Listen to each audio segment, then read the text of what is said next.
Assalamu alaikum and welcome to Creative Barber and welcome to the complete HTML course in 1 hour। दोस्तों ये HTML का एक complete course है जिसके अंदर हम कंप्लीट HTML को कवर करने वाले हैं। दोस्तों अगर आप वैसे चले जाओ गूगल पे सर्च करो ना HTML, तो हमारे पास जो सबसे टॉप की वेबसाइट है वो है W3 स्कूल। इसके ऊपर आपके पास सारे टॉपिक्स मौजूद हैं और ये ऑलमोस्ट सैकड़ों के हिसाब से बनते हैं। और अगर सेम आप HTML के टैग्स भी सर्च करोगे वो भी आपको सैकड़ों के हिसाब से मिलेंगे। लेकिन इन एक्चुअल जब हम वेब डेवलपमेंट करते हैं तब हम इतने इस्तेमाल नहीं कर रहे होते। तब हम इनमें से कुछ चंद एक इस्तेमाल कर रहे होते हैं, मैक्सिमम 20 या 25, इससे ज़्यादा हम इस्तेमाल नहीं कर रहे होते। तो एज अ बिगनर जब आप डायरेक्ट डॉक्यूमेंटेशन को स्टार्ट कर दोगे तो आप उन टैग्स में फंसे रहोगे जो हम प्रैक्टिकली इतने ज़्यादा यूज़ नहीं करते।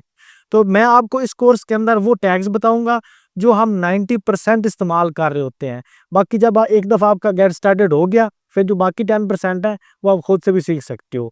अब देखो HTML होता क्या है, मैं साथ नोटपैड ओपन करूंगा ताकि मैंने आपको ना वर्बली ज़्यादा बताना है।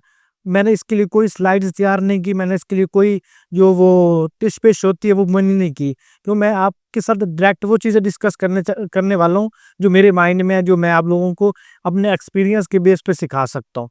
सबसे पहले HTML स्टैंड फॉर होता है हाइपर टेक्स्ट मार्कअप लैंग्वेज। ये जनरल बात है। और ये इस्तेमाल क्यों होता है? ये होता है वेबसाइट के स्ट्रक्चर्स बनाने के लिए। आप कोई भी वेबसाइट देख लो, चाहे आप ये W3 स्कूल ही देख लो या इसके अलावा दुनिया की कोई भी आप वेबसाइट देख लो, आपको वेबसाइट के ऊपर 2 चीज़ें नज़र आएँगी। सबसे पहले नंबर पे आपको नज़र आएँगे टेक्स्ट और सेकंड नंबर पे आपको नज़र आएँगी इमेजेस। मतलब HTML क्या करता है, आपके टेक्स्ट और इमेज को वेब पेज के ऊपर डिस्प्ले करने के लिए इस्तेमाल होता है, स्ट्रक्चर बनाने के लिए। अब उसके अंदर और भी डिफरेंट चीज़ें आ जाते हैं, इनपुट्स हो जाते हैं, इनपुट्स हैं या इसके अलावा टेबल टैग है। अल्टीमेट मकसद क्या है, या तो हमने टेक्स्ट लेना है या टेक्स्ट आउटपुट करना है या उसको डिस्प्ले करवाना है। तो HTML क्या करता है, HTML सिर्फ आपके वेबसाइट का स्ट्रक्चर बनाता है। आप उसके ऊपर अपना टेक्स्ट डिस्प्ले करवाओ, अपनी इमेजेस डिस्प्ले करवाओ। अब उसके बाद जो उसकी स्टाइलिंग होती है वो हम करते हैं CSS की मदद से। तो HTML क्या है, एक हाइपरटेक्स्ट मार्कअप लैंग्वेज है जो हमारे वेबसाइट के स्ट्रक्चर्स बनाने में हमें हेल्प आउट करता है। दैट्स ऑल, इससे ज़्यादा आपको याद करने की ज़रूरत नहीं है। उसके बाद जब HTML को स्टार्ट करना है तो हमें 2 चीज़ें चाहिए। सबसे पहले नंबर पे हमें चाहिए कोड एडिटर। कोड एडिटर का क्या मतलब है कि जिसके अंदर हमने कोड लिखना है। सेकंड नंबर पे हमें चाहिए ब्राउज़र। ब्राउज़र आप कोई भी यूज़ कर सकते हो, क्रोम, फायरफॉक्स, सफारी, जो आपका दिल करे। तो सबसे पहले कोड एडिटर मैं आपको रिकमेंड करूँगा आप इंस्टॉल करो VS कोड, क्योंकि प्रोफेशनली आप इसी को इस्तेमाल कर रहे होते हैं, तो आप भी उसी को इस्तेमाल करो। तो आप डायरेक्टली अपने जो लैपटॉप है उनकी स्क्रीन पे आ जाओ और यहाँ पे लिखो VS कोड आप लिखो और ये आपके पास फर्स्ट वाला सॉफ्टवेयर आ रहा होगा, इसको आपने क्लिक करना है। क्लिक करके आपने इसको डाउनलोड कर लेना है और डाउनलोड करके आपने इसको इंस्टॉल कर लेना है। जस्ट आप इस बटन के ऊपर क्लिक करोगे या इस वाले बटन के ऊपर क्लिक करोगे तो ये आपके पास डाउनलोड हो जाएगा। डाउनलोड होने के बाद आपने जस्ट उसको इंस्टॉल कर लेना है। Installation is very easy. Just आपने ओपन करना है, नेक्स्ट नेक्स्ट करते जाना और आपका जो VS कोड है वो इंस्टॉल हो जाएगा। सेकंड नंबर पे आपको चाहिए एक ब्राउज़र ऑलरेडी हम यूज़ कर रहे हैं। जब आप ये कर लो उसके बाद आ जाओ अपने फ़ोल्डर स्ट्रक्चर के अंदर। हम आ जाएँगे अपने डॉक्यूमेंट वाले फ़ोल्डर के अंदर और यहाँ पे आपने एक न्यू फ़ोल्डर क्रिएट कर लेना है। मैं फ़ोल्डर का नाम रखूँगा HTML कोर्स, ठीक हो गया? HTML कोर्स, अब इस HTML कोर्स को आपने VS कोड के अंदर ओपन कर लेना है। VS कोड इंस्टॉल होने के बाद कुछ इस तरह से आपके पास आ जाएगा। मैं इसकी एक न्यू विंडो ओपन करता हूँ यहाँ पे। यहाँ पे मैं इसकी न्यू विंडो ओपन कर लेता हूँ और पिछली वाली को हमने क्लोज़ कर दिया, ये वाला। जब आप VS को इंस्टॉल करोगे तो इसी तरह से आपके पास लुक आएगी। आपने वेलकम वाले को क्लोज़ कर देना है यहाँ से और जो आपने फ़ोल्डर यहाँ पे बनाया था, आपने उसको इसके अंदर ओपन कर लेना है। अब उस फ़ोल्डर को इसके अंदर ओपन करने के लिए हमारे पास मल्टीपल ऑप्शंस हैं। सबसे पहले हमारे पास आता है फाइल, ये वाला। यहाँ पे आप न्यू फाइल क्रिएट करते हो, यहाँ पे न्यू विंडो ओपन करते हो, यहाँ से आप ओपन फाइल करते हो, ओपन फ़ोल्डर करते हो। ओपन फ़ोल्डर के ऊपर क्लिक करोगे, आप जाके अपने फ़ोल्डर को सिलेक्ट करोगे और वो वाला फ़ोल्डर आपके पास ओपन हो जाएगा। सेकंड आपके पास बेस्ट सॉल्यूशन क्या है, इसको आप ड्रैग करो और VS कोड के अंदर डायरेक्टली ओपन कर लो। डायरेक्टली ओपन करने के बाद आपने इसके अंदर एक फ़ाइल क्रिएट करनी है। मैं इसको ज़ूम कर लेता हूँ ताकि आपको चीज़ें थोड़ा-सा अच्छे से नज़र आ जाएँ। हम इसको ज़ूम कर लेते हैं। अब जब भी आपने फ़ाइल क्रिएट करनी है HTML की, तो HTML का जो पहली फ़ाइल होती है उसका आप नाम रखते हो इंडेक्स डॉट HTML। अब इंडेक्स क्या होता है? अब देखो, मैं इसको HTML लिखता हूँ यहाँ पे। आप इस वेबसाइट पे आए VS कोड के ऊपर, और जो आपके पास पहला पेज नजर आया इसे बोलते हैं इंडेक्स। हम आए W3 स्कूल के ऊपर, और जो इसका पहला पेज हमें नजर आएगा वो होगा इसका इंडेक्स पेज। इंडेक्स पेज का मतलब है जब आपकी वेबसाइट ओपन हो ना, तो जो पहला पेज ओपन होना है उसे हम बोल देते हैं इंडेक्स पेज। तो सेम आपने क्या करना है, यहाँ पे फाइल क्रिएट करनी है index.html। इसकी एक्सटेंशन आपने रखनी है .html, जस्ट index.html, और आपके पास इस तरह से एक फाइल ओपन हो जाएगी। अब इसके अंदर हम इसकी पहले बॉयलर प्लेट को सेटअप करेंगे। बॉयलर प्लेट का क्या मतलब होता है, HTML का बेसिक स्ट्रक्चर। अब HTML का बेसिक स्ट्रक्चर क्या है, सिंपली आपने यहाँ पे लिखना है डॉग टाइप, यहाँ पे डॉग टाइप और HTML। अब जब भी आपने HTML का कोई भी टैग लिखना है ना, इसको लिखने का एक ही तरीका है, सिर्फ आपके यूज होने हैं एंगल्स। सबसे पहले आपको ना ये लेस देन, फिर उसके बाद टैग का नाम, और फिर आप इसको क्लोज कर दोगे।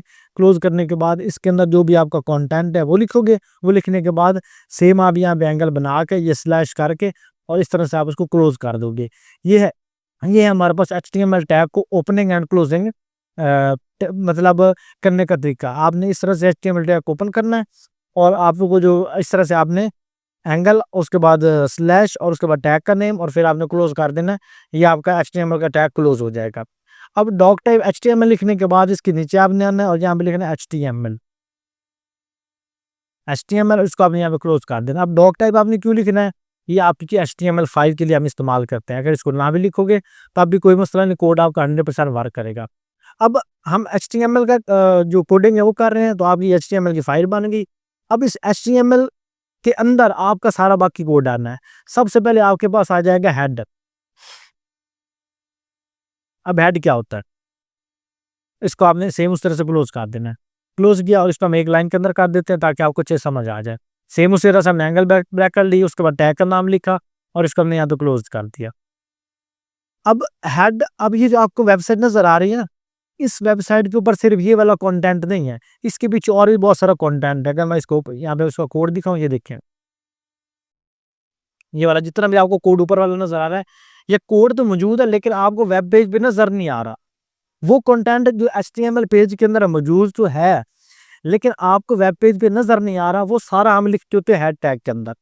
चाहे CSS फाइल के लिंक्स है, हम कोई CDN इस्तेमाल कर रहे हैं, वो भी हम HTML को जो ऊपर वाला सेक्शन है उसके अंदर हम रखते हैं हेड टैग के अंदर। तो ये हेड टैग आ गया हमारे पास, ठीक हो गया। इसके अंदर मेनली आप सबसे पहले दोगे टाइटल, यहाँ पे टाइटल। अब टाइटल इसको मैं दूंगा HTML कोर्स इन 1 आवर, ठीक हो गया। इसको सेव किया, यहाँ पे आए और ये देखिए जो आपको ये नजर आ रहा है W3 स्कूल ऑनलाइन, ये ऊपर लिखा हुआ, इससे बोलते हैं टाइटल।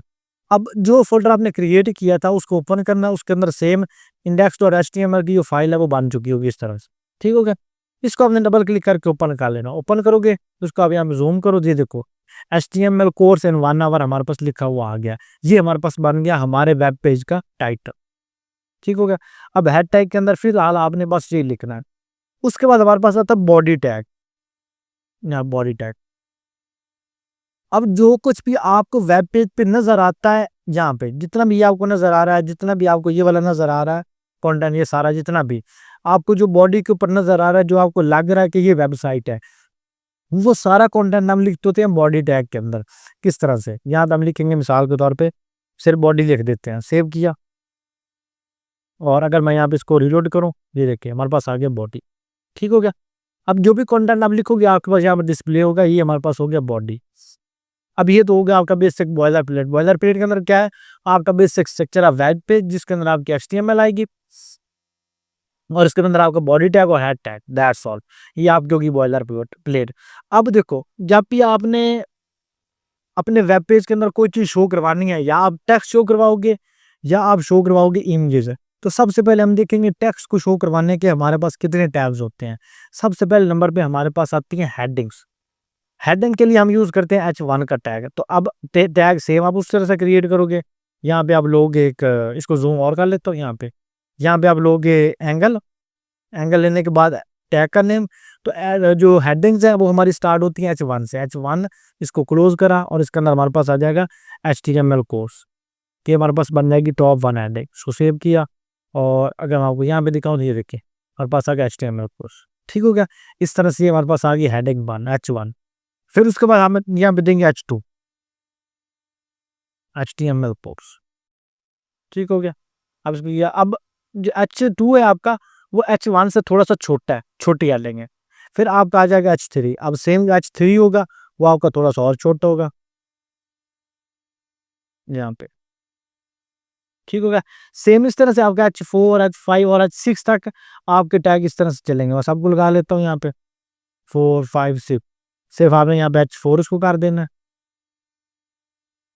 और इसको भी आपने H4 कर देना है। उसके बाद इसको आपने कर देना H5 और इसको भी आपने कर देना H5। इसको आपने H6 और इसको भी आपने कर देना H6। सेव किया और यहाँ पे रीलोड किया तो हमारे पास 6 डिफरेंट हेडिंग्स आ गई इस तरह से। ठीक हो गया। ये हो गए हमारे तमाम H1 के टैग। उसके बाद आपने कोई भी चीज़ शो करवानी है, उसके लिए हम यूज़ करते हैं पी का टैग, पैराग्राफ का टैग। पी के टैग के लिए हम यूज़ करते हैं यहाँ पे पी एंगल, फिर टैग का नेम, फिर उसको हमने क्लोज कर दिया। फिर इसके अंदर हम कुछ भी लिख देते हैं, दिस इज माई पैराग्राफ। ठीक हो गया।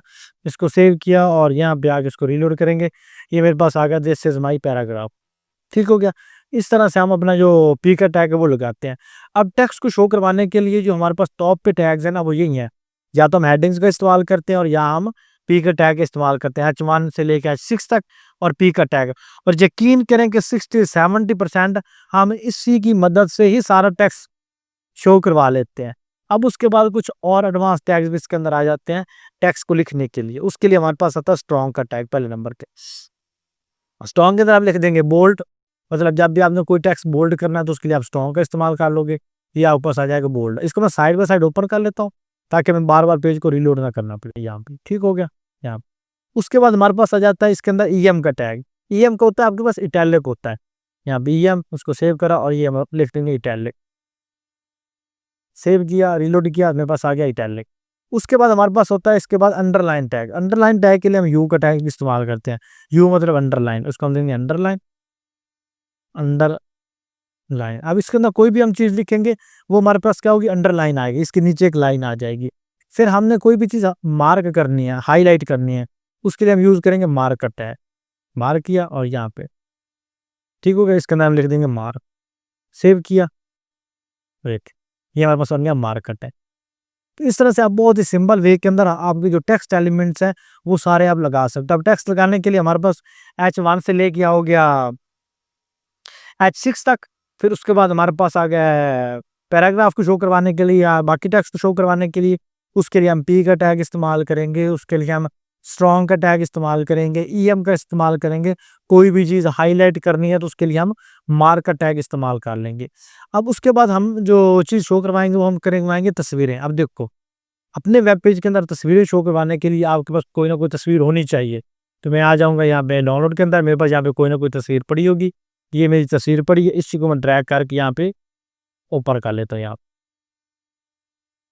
इसी फ़ोल्डर के अंदर हम इसको रख देंगे। यहाँ से ड्रैग करके रखोगे तब भी इसी फ़ोल्डर के अंदर आ जाएगी। और अगर आप इसको कॉपी करके जो इसका एक्चुअल फ़ोल्डर है डॉक्यूमेंट्स के अंदर, यहाँ पे ये वाला, इसके अंदर रखोगे तब भी आ जाएगी। अगर VS कोड के अंदर ड्रैग करोगे तब भी डायरेक्टली इसी फ़ोल्डर के अंदर आके वो मूव हो जाएगी। अब आ जाएंगे हम अपने टैग के अंदर, यहाँ पे साथ इसको ओपन कर लेते हैं इधर, ये वाला। अब देखो, जब भी आपने इमेज लगानी है, इमेज लगाने के लिए हम यूज़ करते हैं IMG का टैग। यहाँ पे एंगल ब्रैकेट, IMG मतलब इमेज, फिर उसके बाद SRC, SRC मतलब इमेज का सोर्स यहाँ पे, और यहाँ पे हम इसको कर देंगे क्लोज। अब इमेज टैग हमारे पास जो है वो होता है इनलाइन टैग। इसको आपने उस तरह से क्लोज नहीं करना है, इसके आपने आखिर पे जस्ट स्लैश लगा देनी है और ये आपने लगा देना एंगल, ये आपका टैग क्लोज हो जाएगा। और इस तरह के चंद और टैग्स हैं, बाकी जितने भी टैग्स हैं वो इस तरह से क्लोज नहीं होते, वो नॉर्मल एंगल्स की मदद से ही क्लोज होते हैं इस तरह से। सिर्फ चंद टैग्स हैं जो इनलाइन टैग्स हैं, तो उनको हम इस तरह से भी क्लोज कर सकते हैं। अब इमेज के अंदर SRC के अंदर आपकी इमेज का URL, तो आप यहाँ पे कंट्रोल और बैक टू को प्रेस करोगे, आपके पास इमेज आ जाएगी जो आपने यहाँ पे फोल्डर स्ट्रक्चर के अंदर रखी थी। आप यहाँ पे इसको सिलेक्ट कर लो, इमेज को सिलेक्ट किया, सेव किया और रिलोड किया, तो ये हमारे पास आ गई इमेज। तो इस तरह से आप बहुत ही सिंपल वे के अंदर अपनी जो इमेज है उसको शो करवा सकते हो। ठीक हो गया। उसके बाद हमारे पास आता है लिंक टैग। लिंक का क्या मतलब होता है? लिंक का मतलब होता है कि एक वेबसाइट से दूसरी वेबसाइट के ऊपर जाना। अब मैं चाहता हूँ कि यहाँ पे मैं एक ऐसा लिंक क्रिएट करूँ, क्लिक करूँ तो मैं इस वाली वेबसाइट पे आ जाऊँ। अब उसके लिए हम क्या करेंगे, उसके लिए हम यूज़ करते हैं ए का टैग। ए के लिए हम यहाँ पे ए यूज़ करेंगे, इसको क्लोज़ किया और यहाँ पे हम इसके अंदर देंगे वीएस कोड। अब वीएस कोड पे हमने लेके जाना तो हम वीएस कोड देंगे। अब ए के टैग के अंदर हमारे पास जो एट्रीब्यूट होता है उसे बोलते हैं एचरेफ। एचरेफ का क्या मतलब है, किस वेब पेज के ऊपर लेके जाना है। तो मैं जिस इस वेब पेज के ऊपर जाना है इसको यहाँ से कॉपी करूंगा, कॉपी करने के बाद इसी के अंदर इसको पेस्ट करके जैसे सेव करूंगा और इसको रीलोड किया, मेरे पास आ गया वीएस कोड। अब इसके ऊपर क्लिक करूंगा तो मैं डायरेक्टली जो वीएस कोड है वो मेरे पास ओपन हो जाएगा। ठीक है, मैंने अब क्लिक किया और जो मेरा पेज था, वेब पेज था, उसी के अंदर मेरा वीएस कोड ओपन हो गया।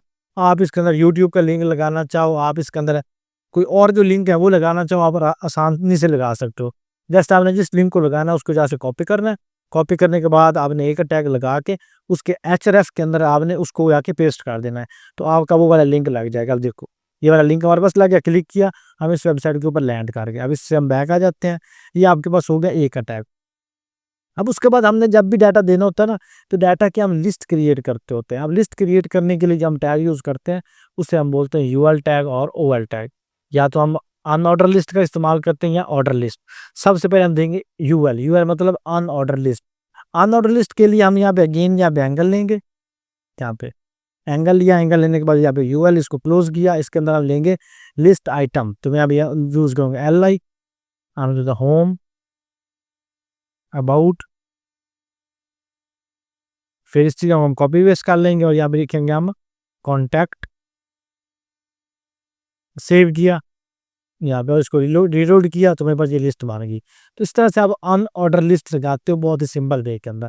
अब ऑर्डर लिस्ट क्या होता है, ऑर्डर लिस्ट के अंदर बाकी सारा कुछ आपका वैसे ही रहता है, लेकिन आप स्टार में लगा देते हो ओएल ऑर्डर लिस्ट और इसके अंदर आप लगा देते हो L I list item, item 1, item 2, item 3, save किया और इसको रीलोड करेंगे तो मेरे पास इसके साथ नंबरिंग आ जाएगी। इस तरह से आप बहुत ही सिंपल वे के अंदर लिस्ट लगा सकते हो। आप लिस्ट को मजीद स्टाइल करना चाहो तो वो भी आप कर सकते हो। आप इसकी यहाँ पे टाइप भी चेंज कर सकते हो। यहाँ पे अगर आप इसकी टाइप रखो, टाइप के अंदर आप अगर इसको 1 2 भी दे दोगे तो 1 2 3 3 आ जाएगा। अगर यहाँ पे आप ए दे दोगे तो आपके पास ए बी सी आ जाएगी, यहाँ पे फिर के बी सी आ जाएगी। और अगर आपने रोमन के अंदर देना तो आई दे दोगे, इसको सेव करा तो आपके पास रोमन के अंदर आ जाएगी। तो इस तरह से आप बहुत ही सिंपल वे के अंदर अपनी जो लिस्ट है वो लगा सकते हो और लिस्ट के अंदर जो एलिमेंट्स हैं मतलब लिस्ट आइटम वो भी आप लगा सकते हो। अब इसके बाद हमारे पास आ जाता है टेबल टैग। अब टेबल टैग को लगाने के लिए सिंपली हम यहाँ पे टेबल का यूज करेंगे यहाँ पे, और टेबल के अंदर हमारे पास होता है टी आर टेबल रो और टेबल डाटा। यहाँ पे हम देंगे टी आर मतलब टेबल रो। अब रो के अंदर हम दे देंगे यहाँ पे टी एच, सबसे पहले टेबल हेडिंग। अब देखो मैं टेबल टैग को आपको मजीद अच्छे से समझाता हूँ। टेबल टैग को लगाने के लिए मैं उसको थोड़ा सा और जूम कर लेता हूँ, स्क्रीन बड़ी कर लेते हैं यहाँ पे और इसको हम थोड़ा सा क्लोज कर देते हैं। ठीक हो गया, और इस सारे को हम क्लोज कर देते हैं, सारी लिस्ट पे हम डाल देते हैं। टेबल टैग को लगाने के लिए गेन या बैंगल और टेबल लिखेंगे। टेबल लिखने के बाद इसके अंदर हम देंगे टी आर। टी आर का मतलब है टेबल रो। अब जब भी आप कोई टेबल लगाते हो तो टेबल के टॉप जो आपके पास होती है उन्हें हम बोलते हैं टेबल हेडिंग्स। तो हम ये यहाँ पे देंगे टी एच मतलब टेबल हेडिंग। अब टेबल हेडिंग के अंदर हम देंगे लर्न एच टी एम। ठीक हो गया, उसके बाद हम इसको जो देंगे वो हम दे देंगे यहाँ पे इसको लर्न जावास्क्रिप्ट।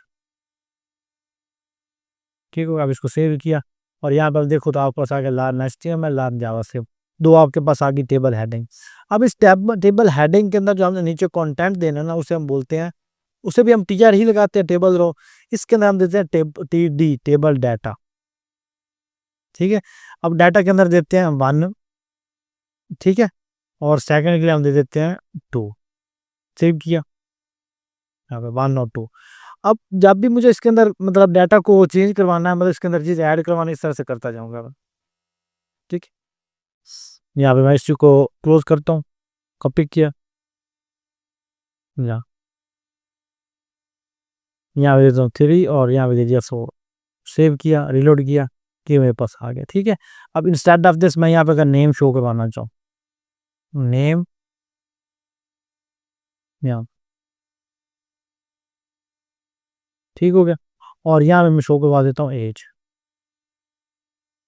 अब नेम की जगह मैं करवा देता हूँ बाबर, एज में करवा देता हूँ 25। सेव किया, ये देखिए बाबर A25। अब मुझे जब भी इस तरह का कंटेंट चाहिए, मतलब टेबल के फॉर्मेट के अंदर चाहिए, इसी टीआर को कॉपी करूंगा, नीचे पेस्ट करता जाऊंगा और जस्ट मैंने अपनी जो उम्रें हैं वो चेंज करनी है। ठीक होगी, सेव किया, ये देखिए बाबर बाबर। अब इसके अंदर आप नेम चेंज करना चाहो वो कर दो। अब इसके ऊपर थोड़ा सा बॉर्डर लगाना है ताकि थोड़ा सा पता चले कि ये अलग चीज़ है। तो आप जो टेबल का टैग है उसके ऊपर भी बॉर्डर लगा सकते हो और बाकी उनके ऊपर भी। मैं टेबल के ऊपर आऊंगा और यहाँ पे लिखूंगा बॉर्डर 1, सेव किया, तो ये इनके ऊपर टेबल लग गया। इस तरह से आप बहुत ही सिंपल वे के अंदर अपना जो टेबल टैग है वो लगा सकते हो। उसके अंदर टेबल हेडिंग लगा सकते हो, टेबल आप टाइटल जो है वो आराम से लगा सकते हो। ठीक हो गया। अब इसके बाद हमारे पास आता है फार्म का टैग। यहाँ पे फार्म का टैग क्या होता है कि जब भी आपने कोई यूजर का डाटा लेना है, जिस तरह से आप किसी भी वेबसाइट के ऊपर जाके साइन अप करते हो, तो उसके लिए हम यूज करते हैं फार्म का टैग। उसके लिए हम फार्म यूज करूंगा। अब फार्म के अंदर मैं यूज करूंगा लेबल। लेबल के अंदर मैं यूज करूंगा यहाँ पे नेम, यहाँ पे मेरा नेम प्रिंट हो, नेम, और उसके बाद मैं इसको यहाँ पे लेबल टैग को क्लोज कर दूंगा। लेबल टैग को क्लोज करने के बाद मैं लूंगा यहाँ पे इनपुट का टैग। इनपुट का टैग लिया, इसके मैं दूंगा टाइप टेक्स्ट। टेक्स्ट दिया और इसको यहाँ पे आपने कर दिया क्लोज, सेव किया और यहाँ पे रीलोड किया, मेरे पास आ गया नेम और इनपुट की फील्ड। ठीक हो गया। सेम इस तरह से मुझे सेकंड के लिए चाहिए तो मैं यहाँ पे अगेन लेबल का टैग लूंगा। लेबल टैग लेने के बाद मैं इसको दे दूंगा ईमेल, यहाँ पे ईमेल, और ईमेल की मैं इसके यहाँ पे टाइप दूंगा इनपुट और टाइप इसका हम दे देंगे ईमेल। सेव किया, रीलोड किया, ये मेरे पास आ गया ईमेल। और अगर इसको ब्रेक करना तो यहाँ पे हम दिखा देंगे बी आर का टैग। बी आर का टैग क्या करता है, लाइन को ब्रेक करता है। ठीक है, ये देखो मेरे पास आ गया। इस तरह से नेम, ईमेल, पासवर्ड, जो जो आप चीज़ें देना चाहो आप दे सकते हो। और लास्ट पे हम दे सकते हैं इसके अंदर सबमिट का बटन, इनपुट, तो उसकी टाइप हम कर देंगे सबमिट और वैल्यू उसकी सबमिट कर दी। यहाँ पे सेव किया, रिलोड किया, ये मेरे पास आ गया सबमिट का बटन।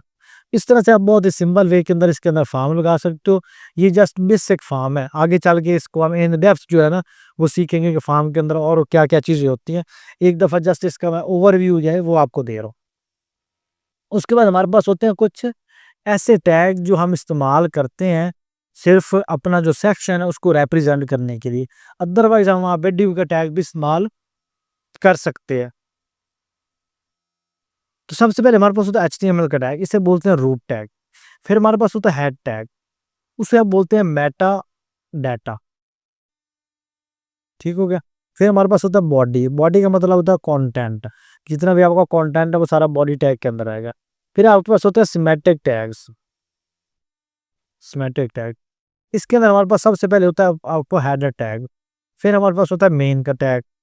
फिर उसके बाद हमारे पास होता है फुटर टैग, और फुटर के बाद हमारे पास होता है नैव का टैग। ये हमारे जो है ना वो सिमेटिक टैग है। ये टैग इस्तेमाल होते हैं, काम करते हैं डिव की तरह, लेकिन इनका काम इतना क्या है कि ये सिर्फ उस जो कंटेंट वाला हिस्सा है ना उसको रिप्रेजेंट करते हैं कि ये फलां जो हिस्सा हमारा कोड का, उसका ये कोड है। ठीक है, आई होप आपको इसकी समझ आई होगी। तो इस तरह से आप बहुत ही सिंपल वे के अंदर अपना जो टैग्स है उनको रिप्रेजेंट कर सकते हैं। एचटीएमएल आपका रूट टैग हो गया, उसके बाद हेड टैग आपका मेटा डाटा के लिए, और जो बॉडी है वो आपको होगी कंटेंट को डिस्प्ले करवाने के लिए। ये तो थे कुछ मैंने आपको टैग्स के नेम बताए। अब इन टैग्स को इस्तेमाल किस तरह से करना है वो आगे चल के हम प्रोजेक्ट बिल्डिंग के अंदर जो है वो सीखेंगे। अब जितना कुछ हमने पहले सीख लिया है उसकी मदद से हम एक छोटा सा प्रोजेक्ट बनाते हैं, फिर हम आगे चल के एडवांस जो लेवल है फार्म का वो हम सीखेंगे। तो सबसे पहले हम यहाँ मिलेंगे H1 का टैग, इसके अंदर दूंगा हाय आई एम बाबर, ये हमारे पास होगी एक हेडिंग। ठीक हो गया। अब सेकंड नंबर पे मुझे यहाँ पे इमेज शो करवानी है, यहाँ पे इमेज लूंगा, इमेज का टैग, और एसआरसी के अंदर मैं अपना जो टैग है वो जो इमेज है उसको लगा दूंगा। मेरे पास फिर इमेज आ जाएगी हाय आई एम बाबर अली। ठीक हो गया। इसके नीचे आ जाएगा, हम बी का टैग देंगे, बी के अंदर हम लिख देंगे I am learning web development. ठीक हो गया। सेव किया, इसको रीलोड किया, मेरे पास आ गया यहाँ लर्निंग वेब डेवलपमेंट। फिर हम देंगे यहाँ पे H2 का टैग। H2 के टैग के अंदर हम देंगे स्किल्स। ठीक हो गया। स्किल्स देने के बाद हम यहाँ पे लेंगे यूएल का टैग। अब ये जो यहाँ पे यूएल का टैग है इसके अंदर हम दे देंगे इसको एल का टैग। एल को हम दे देंगे यहाँ पे HTML, फिर इसको हम दे देंगे CSS। ठीक हो गया।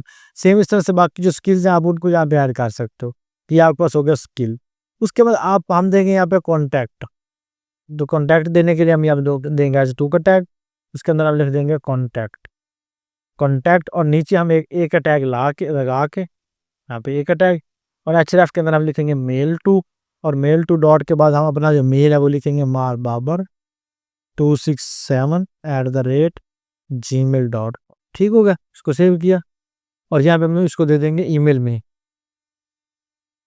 सेव किया, रिलोड किया, ये मेरे पास आ गया ईमेल में। इसके ऊपर क्लिक किया तो मेरे पास ये डायरेक्ट जो ईमेल है वो ओपन हो जाएगी। तो इस तरह से ये हम एक दिस से अपना जो पोर्टफोलियो सेक्शन है उसका स्ट्रक्चर क्रिएट कर सकते हैं, जहाँ पे हेडिंग आ गई, इमेज आ गई, स्किल आ गई, और उसके बाद हमारे पास जो कॉन्टैक्ट कॉल टू एक्शन है वो आ गया। इस तरह से आप बहुत ही सिंपल वे के अंदर, बहुत ज़्यादा सिंपल वे के अंदर अपना एक जो HTML का बेसिक स्ट्रक्चर है उसको रेडी कर सकते हो। आई होप आपको यहाँ तक समझ आई होगी जो चीज़ें मैंने आपको समझाई। अब इसको एक दफ़ा रिपीट करके हम जो इसके एडवांस टॉपिक्स हैं उनके ऊपर मूव करते हैं। अब हम HTML का जो फॉर्म टैग है उसको इन डेप्थ जाके सीखेंगे, क्योंकि जब हम डेवलपमेंट कर रहे होते हैं ये टैग हमारा most of the time use हो रहा होता है। तो इसको यूज़ करने के लिए हम सबसे पहले लगाएंगे फॉर्म का टैग। अब जब भी आपने फॉर्म का टैग यूज़ करना है, आपका जो पेरेंट है वो फॉर्म ही रहेगा, फॉर्म टैग। फॉर्म टैग को लगाने के बाद इसके अंदर हमारे पास पहला होता है फील्ड सेट। यहाँ पे लगाएंगे फील्ड सेट, और फील्ड सेट के अंदर हम यहाँ पे यूज़ करेंगे एक और हमारे पास यहाँ पे होता है लेजेंड का टैग। यहाँ पे जिस तरह से आप लेबल का टैग देते हो सेम उसी तरह से हम इस टैग का भी इस्तेमाल करते हैं। अब यहाँ पे देता हूँ मैं फुल नेम, यहाँ पे फुल नेम दिया। अब उसके बाद इसके नीचे अब जिस तरह से मैंने फुल नेम दिया ना, इसके साथ ये क्या करेगा, आपको थोड़ा सा स्टाइल अपनी तरफ से ऐड करके दे देगा फील्ड सेट की तरह। मतलब एक फील्ड बनाएगा, उसके टॉप पे ये लिख देगा फुल नेम। अब इसके नीचे आप अगेन इनपुट का टैग यूज़ कर सकते हो। हम यहाँ पे इनपुट का टैग यूज़ करेंगे और इसके हम टाइप दे देंगे टेक्स्ट। फिर इसकी हम यहाँ पे आईडी दे सकते हैं। अब आईडी क्या होती है कि आपका जो फॉर्म है या आपका कोई भी एलिमेंट है, जब आप उसको आईडी पास कर देते हो तो वो आपका यूनिक बन जाता है, क्योंकि आप एक एलिमेंट के ऊपर एट द सेम टाइम एक ही आईडी लगा सकते हो। जिस तरह से मैंने इसके ऊपर आईडी लगा दी नेम, तो ये हमारी आईडी इसकी नेम ही रहेगी। अब देखो इस तरह से इसकी स्टाइलिंग बन गई। अब इसको मैं थोड़ा सा स्टाइल करके इसकी फुल विड्थ के अंदर कर दूंगा, तो ये फील्ड सेट बड़ा प्यारा सा बन जाएगा। ऊपर हमारे पास एक कट भी आ रहा है छोटा सा, और साथ में ये हमारे पास बन जाएगा इसका फुल नेम। इसको जब हम स्टाइल करेंगे आगे, जब हम CSS के लेक्चर स्टार्ट करेंगे, तब आपको इसकी ज़्यादा बेटर अंडरस्टैंडिंग हो जाएगी। तो ये हमने सबसे पहले लगा दिया इसके अंदर एक इनपुट का टैग। अब फील्ड सेट से आपने बाहर आ जाना है, और फील्ड सेट से बाहर आप अगेन एक इनपुट का टैग यूज़ करो यहाँ पे, और इसको आप यहाँ पे टाइप दे दो इसकी पासवर्ड। अब देखो मोस्ट ऑफ द टाइम आप क्या करते हो कि आप किसी भी वेबसाइट की जब पर जाके साइन अप करते हो ना, तो जब पासवर्ड देते हो आपको डॉट डॉट नज़र आते हैं। वो किस वजह से नज़र आते हैं, क्योंकि उसकी टाइप होती है हमारे पास पासवर्ड। अगर इसकी टाइप मैं टेक्स्ट करूँगा यहाँ पे, तो जो आप चीज़ लिख रहे होगे वो आपको यहाँ पे शो होगी। लेकिन अगर इसकी टाइप हम कर देंगे पासवर्ड, अगर इसकी टाइप हम कर देते हैं पासवर्ड, तब हम जो भी चीज़ इस फील्ड के अंदर लिखेंगे वो हमारे पास डॉट डॉट बनते जाएंगे। इस तरह से हम जो पासवर्ड की फील्ड है उसको हाइड करते हैं। उसके बाद हम इसके नीचे एक और इनपुट का टैग यूज़ कर सकते हैं, यहाँ पे इस फॉर्म का टैग, और इसके अंदर ही हम एक इनपुट का टैग यूज़ करेंगे। इसको हम यूज़ करेंगे ईमेल के लिए, टाइप इसके हम कर देंगे ईमेल। और यहाँ पे अब देखो अगर हमने कोई भी वैलिडेशन लगानी हो ना ईमेल के लिए कि यूज़र जब साइन अप कर रहा है तो मस्त वो ईमेल ही दे, देन हमें जावास्क्रिप्ट का इस्तेमाल करना पड़ता है। लेकिन HTML फाइल के अंदर ये हमारे पास फीचर है, अगर इसके हम टाइप कर दें ईमेल और जहाँ पे इसको हम कर दें रिक्वायर, कि ये हमारा रिक्वायर ही रहे, रिक्वायर करें, और इसके नीचे हम लगा देंगे सबमिट का बटन। हम यहाँ पे इनपुट की फील्ड लगा देंगे और इसके हम टाइप कर देंगे सबमिट। सेव करा। अब इसको जब मैं सबमिट करता हूँ तो मेरे पास आ जाएगा कि फिल दिस फील्ड। अगर इसके अंदर मैं कोई भी रैंडम सा टेक्स्ट लिख के सबमिट करूँगा तो मेरे पास ये एरर आएगा कि please include at the rate. अब एट द रेट दिया, आप अगेन सबमिट करेंगे, अब बोलेगा कि आप इसके बाद जो डोमेन नेम है वो भी लिखो। अब इसके बाद मैं डोमेन नेम लिखता हूँ यहाँ पे। अब इसमें यहाँ पे सबमिट किया तो अभी हमारे पास जो डाटा वो सबमिट हो गया। तो बड़ा ही प्रॉपर वे के अंदर जब तक तो यूज़र सही वाली ईमेल नहीं देता तब तक ये हमारे पास फॉर्म को फील्ड जो फॉर्म फील्ड है उसको हमारे पास सबमिट नहीं करता। तो ये हमारे पास जो फील्ड है ये भी बहुत ज़रूरी है ईमेल की। उसके बाद हम यहाँ पे एक और इनपुट का टैग लगाएंगे। अब देखो हम सम टाइम क्या करते हैं, कलर जो यूज़र है उससे उसकी कलर चॉइस लेते हैं कि अपना फेवरेट कलर बताओ। उसके लिए हम यहाँ पे टाइप यूज़ करेंगे, इसकी टाइप हमारे पास हो जाएगी कलर। जब इसकी हम टाइप कलर देंगे ना तो जो यूज़र है उसके पास इस तरह से इनपुट का एक ना टाइप बन जाएगी कलर वाली। इसके ऊपर क्लिक करेगा तो अपनी मर्जी का वो यहाँ से कलर सेलेक्ट कर सकता है। और जिस तरह से आप अक्सर वेबसाइट्स के ऊपर देखते हो कि लगा हुआ था कि आप अपनी प्रोफाइल का जो कलर है वो खुद से सेट करो, तो आप कलर भी यहाँ से सेट करवा सकते हो। अपनी मर्ज़ी से यूज़र कलर जो है उसको सेट कर सकता है। तो उसके बाद अगर आप किसी यूज़र से उसकी डेट ऑफ बर्थ ले रहे हैं, तो हम यहाँ पे लेंगे सबसे पहले लेबल का टैग और इस यहाँ पे हम देंगे डीओबी कि यहाँ पे अपनी डेट ऑफ बर्थ लिखो। अब डेट ऑफ बर्थ के अंदर हम यहाँ पे इनपुट की टाइप लेंगे, यहाँ पे टाइप लेने के बाद हम यहाँ पे इसको देंगे डेट, डेट देंगे। अब इसको यहाँ पे सेव करेंगे, इसको क्लोज करके सेव किया। अब ये इसकी डेट ऑफ बर्थ है, यहाँ पे क्लिक करेगा वो कैलेंडर के ऊपर और यहाँ पे अपनी जो डेट ऑफ बर्थ है वो सिलेक्ट कर लेगा। तो बहुत ही ईजी वे के अंदर हमें कोई भी without writing a single line of JavaScript हम इस तरह की जो वैलिडेशंस हैं वो लगा सकते हैं। उसके बाद हम जो इनपुट की फील्ड है ना, उसकी टाइप हम नंबर भी लगा सकते हैं। जिस तरह से हम अगर किसी यूज़र से नंबर उसका फ़ोन नंबर ले रहे हैं, हम यहाँ पे लेंगे इसकी टाइप इनपुट और इसके हम यहाँ पे टाइप देंगे, टाइप इसके हम दे देंगे नंबर। अब जब तक वो नंबर इसके अंदर पुट नहीं ना करेगा, मतलब सिर्फ नंबर ही पुट कर सकेगा, टेक्स्ट इसके अंदर नहीं लिख सकता इंस्टेड ऑफ ई क्यों? क्योंकि समटाइम इस तरह के फ़ोन नंबर होते हैं जो आपका वायर वाला होता है, उसके साथ ई यहाँ पे लिखा जाता है। बाकी अदरवाइज़ आप जो भी लिखोगे आपको कोई टेक्स्ट नहीं लिखेगा, सिर्फ नंबर ही एक्सेप्ट करेगा। फिर आप इसको यहाँ पे रेंज भी लगा सकते हो, यहाँ पे आप इसको मैक्सिमम लगा सकते हो कि मैक्सिमम इसके अंदर मैं जो है ना वो 6 डिजिट दूँ और यहाँ पे इसको लगा दूँ मैं रिक्वायर। इसको यहाँ पे मैं रिक्वायर लगा देता हूँ और यहाँ पे अब सेव करूँगा। अब यहाँ पे इसके अंदर मैं जब लिमिट इसकी क्रॉस करने लगूँगा यहाँ पे, और साथ में मैं इसके ऊपर एक सबमिट का बटन भी लगा देता हूँ। इनपुट और उसकी टाइप हम कर देंगे यहाँ पे सबमिट। सेव किया। अब इसको सबमिट करता हूँ और यहाँ पे भी मैं ईमेल वाले को भी हटा देता हूँ क्योंकि हम जो ईमेल वाले उसकी कोई वैलिडेशन नहीं लगा रहे। यहाँ पे इसको कमेंट आउट किया और ये जो हमारे पास नंबर इसको रिक्वायर कर दिया। अब इसको सबमिट करते हैं कि बोलेगा कि यहाँ पे अपना नंबर दो, मैं कोई भी नंबर दूंगा। सबमिट किया तो मेरे पास आ गया value must be less than or equal to 6 कि भाई या तो यहाँ पे 6 डिजिट दो या उसके मतलब थोड़े से ज़्यादा दो। सबमिट करेंगे। अब ये वैल्यू मस्ट बी, अच्छा यहाँ पे वैल्यू हमने देनी है 6, यहाँ पे सबमिट किया और हम यहाँ पे इसको मिनिमम भी लगा सकते हैं। यहाँ पे मिसाल के तौर पे आप इस फील्ड को इसलिए उन स्टूडेंट्स के लिए बना रहे हो जिनकी एज मिनिमम 18 ईयर हो, तो आप यहाँ पे 18 इसको लिख दो। अब इसको जब यूज़र सबमिट करेगा ना तो बोलेगा प्लीज़ फिल दिस फील्ड। अगर मैं यहाँ पे लिख दूंगा 12, सबमिट करेंगे और इसको यहाँ पे हम मैक्सिमम और साथ में अगर इसको हम 18 से ज़्यादा कर देते हैं, यहाँ से हम कर देते हैं 21, सबमिट करेगा तो हमारे पास आएगा value must be less then और इक्वल टू 18। लेकिन अगर इसको मैं लगा दूँ मिनिमम 18, मिनिमम 18, इसका मतलब है कि कम से कम आपका 18 होना चाहिए, कम से कम आपका 18 होना चाहिए। अब इसको यहाँ पे मैं चेक चेक करवाता हूँ आपको। यहाँ पे सबमिट करते हैं और यहाँ पे मैं वैल्यू लिख देता हूँ 2, सबमिट करूँगा मेरे पास आएगा वैल्यू मस्ट बी 18। अगर मैं 18 से ज़्यादा कर देता हूँ यहाँ से तब ये इसको एक्सेप्ट कर लेगा, तब इसको एक्सेप्ट कर लेगा। अदरवाइज जो 18 है उससे ये जो कम वाला है वो एक्सेप्ट नहीं करेगा। तो आप यहाँ पे मिनिमम और मैक्सिमम जो लिमिट है वो लगा सकते हो अपने फॉर्म के अंदर। इसके अलावा जो इनपुट की फील्ड है इसकी और भी बहुत सारी जो टाइप्स हैं वो हैं, आप इनको चेक कर सकते हो। आप यहाँ पे लगाओ इनपुट और यहाँ पे इसकी टाइप और इसको आप यहाँ पे कर दो क्लोज। यहाँ पे इसको क्लोज करने के बाद इसकी जो टाइप है ना, इसके अंदर कंट्रोल और स्पेस को इकट्ठा प्रेस कर दो। अब इसके अंदर इसकी email, date time, local, date time, date, colour, checkbox, hidden image. अगर आपने सिर्फ किसी यूज़र से इमेज लेनी है तो आप उसकी टाइप इमेज ले सकते हो।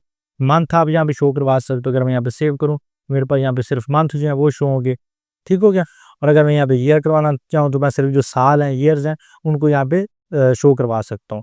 अब जब हम फॉर्म बना रहे होते हैं ना, उसके अंदर एक चीज़ हमें जो है ना मोस्ट ऑफ द टाइम लगानी पड़ती है कि अगर उसके अंदर कोई हम यूज़र नेम पहले से डिस्प्ले करवा रहे हैं तो हम उसको बताते हैं कि इसके अंदर कोई बंदा लिख ना सके क्योंकि ऑलरेडी उसका यूज़र नेम फैच होता है। उसके लिए हम यहाँ पे इनपुट की टाइप यूज़ करेंगे, इनपुट, और इसकी जो टाइप यूज़ करेंगे वो हम टेक्स्ट कर देंगे और इसको हम एक ऑलरेडी वैल्यू दे देंगे। वैल्यू इसको दे देता हूँ बाबर, ठीक हो गया। इसको क्लोज किया, अब सेव किया। अब इसके अंदर मैं और भी वैल्यू दे पा रहा हूँ, लेकिन अगर इसको मैं कर दूंगा रीड ऑनली, रीड ऑनली इसका मतलब है कि सिर्फ जो यूज़र है ना इसको रीड कर सकेगा, इसके अंदर कोई भी चीज़ लिख नहीं सकता। अब इसके अंदर लिखने की मैं कोशिश करूंगा, कोई चीज़ मैं लिख नहीं सकता, तो इसको बोलते हैं रीड ऑनली। अगर आपका कोई यूज़र नेम पहले से डाटा फैच हो के आ रहा है और आप चाह रहे हो कि यूज़र उसको देख तो सके पर उसके अंदर अपनी तरफ से कोई वैल्यू ऐड ना कर सके, तो आप उसके साथ लगा दो रीड ऑनली। इसके अलावा आपके पास और भी बहुत सारी फील्ड्स हैं जिनको आप यहाँ पे यूज़ कर सकते हो। जिस तरह से अगर मैं यहाँ पे नीचे हूँ और आपको एक और लगा के बताता हूँ, यहाँ पे इनपुट की टाइप लगाई और यहाँ पे टाइप और टाइप इसकी हम यहाँ पे कंट्रोल और इससे चेक कर लेते हैं। अब इसकी हमारे पास आती है रेडियो। रेडियो आपके पास क्या होते हैं, बटन होते हैं लेकिन सर्कल के अंदर होते हैं इस तरह से, चेक बॉक्स वाले। ठीक हो गया। और एक और आपकी फील्ड बहुत ज़्यादा यूज़ होती है, वो होती है चेक बॉक्स। अक्सर आप वेबसाइट के अंदर देखते हो चेक बॉक्स इस तरह से लगे होते हैं, तो आप यहाँ पे चेक बॉक्स अपनी वेबसाइट के अंदर लगा सकते हैं। यहाँ पे मल्टीपल चेक बॉक्स लगा दिए। इस तरह से अगर हम किसी यूज़र से जेंडर पूछ रहे हैं तो हम यहाँ पे स्टार में लगा देंगे इसका लेबल टैग, इसका हम यूज़ करेंगे मेल, और फिर उसके बाद एक और लेबल लगाएंगे और इसका हम लगा देंगे फीमेल। ठीक है यहाँ पे, और मैं लास्ट वाले को डिलीट कर देता हूँ। अब जो यूज़र होगा यहाँ पे फीमेल या मेल किसी के ऊपर भी सिलेक्ट कर सकता है। अगर फीमेल होगी तो अपना वो फीमेल के ऊपर चेक बॉक्स सेलेक्ट कर लेगी, और अगर मेल होगा तो वो मेल के ऊपर चेक बॉक्स जो है उसको सिलेक्ट कर लेगा। तो ये हमारे पास कुछ इनपुट की फील्ड्स हैं जो most of the time use हो रही होती हैं। और एक और हमारे पास बहुत ज़्यादा यूज़ होती है, उसे हम बोलते हैं सिलेक्ट बॉक्स। कि हमारे पास एक ड्रॉप डाउन होती है, हम क्लिक करते हैं और वहाँ से हम अपनी मर्ज़ी से जो हमारा ऑप्शन होता है उसको हम सिलेक्ट कर पाते हैं। इस तरह से मैं यहाँ पे लगा देता हूँ कि यूर बर्थ ईयर, तो मैं यहाँ पे पहले लेबल का टैग लगाऊंगा और यहाँ पे बोलूँगा यूर बर्थ ईयर, क्या आप किस साल में पैदा हुए। इसके नीचे मैं लगा दूंगा सिलेक्ट का टैग, यहाँ पे सिलेक्ट, और यहाँ पे इसको यहाँ पे क्लोज कर दूंगा। अब इसको सेव करूंगा ना तो मेरे पास ये जस्ट ये चेक बनेगा। अब इसके अंदर जो हमारे ऑप्शन है उनको डिस्प्ले करवाने के लिए हम यूज़ करते हैं ऑप्शन का टैग। तो हम यहाँ पे लिखेंगे ऑप्शन, यहाँ पे ऑप्शन के अंदर मैं दे देता हूँ यहाँ पे इसको 1999 1991। उसके बाद अगर इसको मैं यहाँ पे मज़ीद करता जाऊँ, यहाँ पे 2 3 4 जो भी आप देना चाहो। ठीक है, यहाँ पे 4 और यहाँ पे 5, और सेम इस तरह से आपने इधर भी वैल्यूज़ को अपडेट करवा देना। अब अगर इसके ऊपर हम क्लिक करेंगे तो हमारे पास एक ड्रॉप डाउन ओपन हो जाएगी। मोस्ट ऑफ द टाइम अगर आप यहाँ पे मिसाल के तौर पे कोई मीटिंग है, मीटिंग की डेट सेलेक्ट करने के लिए आप इसको लगा सकते हो, डेट ऑफ बर्थ के लिए लगा सकते हो, फेवरेट मंथ के लिए लगा सकते हो। और अगर आप कोई और मतलब कुछ भी ऐसा डाटा जो आपने एज अ सिलेक्ट बॉक्स लगाना है, फेवरेट कॉलेज लगाना चाहो, जो आप चाहते हो कि यूज़र मैनुअली टाइप ना करे, ऑलरेडी लिखे हो, यूज़र वहाँ से सेलेक्ट कर ले, तो उसके लिए आप यहाँ पे सिलेक्ट बॉक्स का इस्तेमाल कर सकते हो। आई होप आपको फॉर्म की समझ आई होगी कि फॉर्म हम किस तरह से लगाते हैं, और फॉर्म की जो एडवांस फील्ड है उनका हम किस तरह से इस्तेमाल करते हैं, किस तरह से लगाते हैं। बाकी जब आगे चल के हम बैकएंड की सीरीज स्टार्ट करेंगे उसके अंदर प्रॉपर मैं आपको इसको स्टाइल करना भी सिखाऊंगा, और ये भी सिखाऊंगा कि ये वाला डाटा आपने रिसीव किस तरह से करना। अब हम सीखेंगे टेबल को, कि हम HTML टेबल को एडवांस लेवल में किस तरह से इस्तेमाल कर सकते हैं। तो उसके लिए हम सबसे पहले लगाएंगे टेबल का टैग। टेबल का टैग लगाया। अब टेबल टैग के अंदर मैंने आपको प्रीवियस भी बताया था कि हमारे पास होती है TR टेबल रो, और हमारे पास होती है TD टेबल डाटा। लेकिन HTML5 के अंदर हमारे पास और भी बहुत सारी चीज़ें हैं टेबल के अंदर। सबसे पहले हमारे पास है टेबल हेड, कि हम टेबल के हेड किस तरह से लगा सकते हैं टेबल, और इसके अंदर हमारे पास कैप्शन भी है, इसके अलावा टेबल बॉडी भी है। तो हम उन सब को बारी बारी डिस्कस करेंगे। सबसे पहले हम लगा देंगे इसके अंदर कैप्शन। अब कैप्शन, ये वाला कैप्शन का टैग आ गया। अब कैप्शन के अंदर लिखेंगे HTML कोर्स इन 1 आवर। ये हमने लिखा, ये हमारे पास एक कैप्शन बना, इसका हम जूम कम कर देते हैं यहाँ पे। अब उसके बाद ये एक हमारे पास सिंपल सी कैप्शन आ गई। अब कैप्शन के बाद हम यहाँ पे लगाएंगे टेबल हेड। अब हेड क्या होता है, जो भी आपकी टेबल की हेडिंग्स हैं जिसमें आपका name, email, roll number, ID card, जो भी आप ऊपर टॉप पे यूज़ कर रहे हैं ना, उसे हम बोलते हैं टेबल हेड। उसके लिए हम यहाँ पे टेबल का जो टेबल हेड का टैग इस्तेमाल करते हैं उसे हम बोलते हैं टी हेड। हम यहाँ पे एंगल को स्टार्ट करेंगे, यहाँ पे हम लिखेंगे टी हेड। ये टेबल हेड का टैग आ गया, तो इसको हमने यहाँ पे क्लोज कर दिया। अब जो भी चीज़ हम इसके अंदर लिखेंगे ना वो हमारे पास होगी टेबल की हेडिंग। अब जब भी टेबल की हेडिंग वाला टैग इस्तेमाल करना, फिर हम इसके अंदर यूज़ करेंगे TDs का, सॉरी TH का। ये हमारी टेबल की हेडिंग है, लेकिन इसके अंदर हम पहले लगाएंगे TR। ये हमारी टेबल की एक रो है, और रो के अंदर हमारे पास है table heading TH course, TH duration, TH level. ये हमारे पास कोर्स, ड्यूरेशन, लेवल। अब अगर इसके अंदर मैं ज़्यादा ऑप्शन लगा देता हूँ, जिस तरह से मैं इसके अंदर रेटिंग लगा देता हूँ, तो जितना इसके अंदर मैं ऑप्शन इसके अंदर ऐड करता जाऊँगा, यहाँ पे रेटिंग इसके अंदर मैंने दे दिया, रेटिंग सेव किया, तो उस हिसाब से ये जो ऊपर HTML कोर्स इन 1 आवर है ना, खुद को एडजस्ट करता जाएगा जिसके अंदर हमने कैप्शन लगाया हुआ है। अगर इसके अंदर मज़ीद हम एक प्राइस ऐड कर दें तो ये अपने आप को सेंटर में रखेगा, जो हमारी हेडिंग है कैप्शन वाली, और बाकी जो हमारे पास आ रहा है नीचे टेबल का कंटेंट या टेबल की हेडिंग्स, उनके अकॉर्डिंग ये अपने आप को सेंटर में अलाइन करता जाएगा। अब ये हमारे पास हो गया टेबल की हेडिंग इतनी। उसके बाद हमारे पास जो इसका अंदर नीचे कंटेंट है ना, उसको हम रखते हैं टेबल की बॉडी के अंदर। हम यहाँ पे लिखेंगे टेबल टी बॉडी। हमारे पास एक टैग होता है टी बॉडी। अब टी बॉडी के अंदर अगेन हम लेंगे TR का टैग, टेबल रो। अब इसके अंदर हम लगाएंगे टीडी। अब जो फर्स्ट टीडी होगी ना, फर्स्ट टीडी ये हमारे पास इक्वल होगी फर्स्ट टीएच के, जिस तरह से एचटीएमएल बेसिक आ गया। सेम सेकंड हमारे पास होगी 1 आवर हमने लगा दिया, फिर बिगिनर लगा दिया, फिर हमने इसके अंदर 4.5 लगा दी रेटिंग और हमने प्राइस लगा दी $90। उस हिसाब से इसने अपने आप को एडजस्ट कर लिया। अब जब भी मुझे जो डाटा उसको रिपीट करना है तो मैं टेबल की बॉडी को रिपीट नहीं करूंगा, मैं सर जो इसके अंदर टी आर आ रहे हैं इनको रिपीट करता जाऊंगा। Second, third, fourth, fifth, six, यहाँ पे नंबर 6 और ये हमारे पास 7 सेव किया। तो इस तरह से हमारे पास HTML basic 1 hour beginner price और सेम आप यहाँ पे अपनी जो टेक्स्ट है उसको चेंज कर लोगे। तो ये हमारे पास होगी सिंपलेस्ट वे कि हम किस तरह से अपना जो टाइटल है उसको लिख सकते हैं। लेकिन इसके अंदर हमारे पास एक और भी है, अगर मिसाल के तौर पे हम सिर्फ एक ही कोई चीज़ लगा रहे हैं, डाटा हमारे पास एक ही है, तो हम इसके अंदर ना रॉ स्पैन इसके अंदर ऐड कर सकते हैं। सबसे पहले हम इस टीडी के ऊपर लगा के देखते हैं, यहाँ पे हम लगाएंगे रॉ स्पैन और रॉ स्पैन इसको मैं कर देता हूँ यहाँ पे 2, सेव किया यहाँ पे। और इसको हम बेसिकली इसका सही जो रिजल्ट है वो हमें मिलता है अगर अलग से टीआर के अंदर लगाए। हमने अलग से टीआर लगाई, यहाँ पे लगा दिया। अब ये 2 तक इसको अपने आप को ना वो ले जाएगा। इसको मैं 3 लगा देता हूँ, ठीक है। और अब इसके ऊपर हम अपना बॉर्डर सेट करते हैं। बॉर्डर सेट करने के लिए ये जो हमारे पास टेबल का टैग है ना, इसी के ऊपर हम बॉर्डर जो है ना वो लगा देंगे। इसके ऊपर बॉर्डर लगाने के लिए सिंपल इसको हम लगा देंगे यहाँ पे बॉर्डर 1, सेव करेंगे और ये सब के ऊपर बॉर्डर लग गया, ठीक हो गया। अब जब इसको मैंने लगाया ना, ये जो हमारे पास लास्ट पे आ रहा है ये वाला टीडी, ये हमारे पास आ रहा है ये 3, इसको ये दफ़ा क्लोज करता हूँ। अब हमारे पास जो डाटा है वो हमारे पास परफेक्ट आ रहा है, ठीक है। अब ये जो 1 आवर है उसके बाद हमारे पास बिगिनर 4.5 और जो हमने इसके ऊपर ये लगाया था, मैं करता हूँ ये इसका एक हमने टीडी इसको डिलीट भी किया था ये वाला HTML बेसिक, सेव करेंगे इसको ये वाला। तो सेम उसी तरह से इसने अपने आप को नीचे भी रिप्रेजेंट कर दिया। अब ये जो हमारे पास टेबल हेडिंग्स हैं इनको हम डिफरेंट वे के अंदर स्टाइल कर सकते हैं। ये हमारे पास टेबल हेड आ रहा है ये वाला टेबल हेड, इसको हम यहाँ पे लगा देते हैं बैकग्राउंड और बैकग्राउंड इसको हम लाइट ब्लू लगा देते हैं, सेव किया यहाँ पे।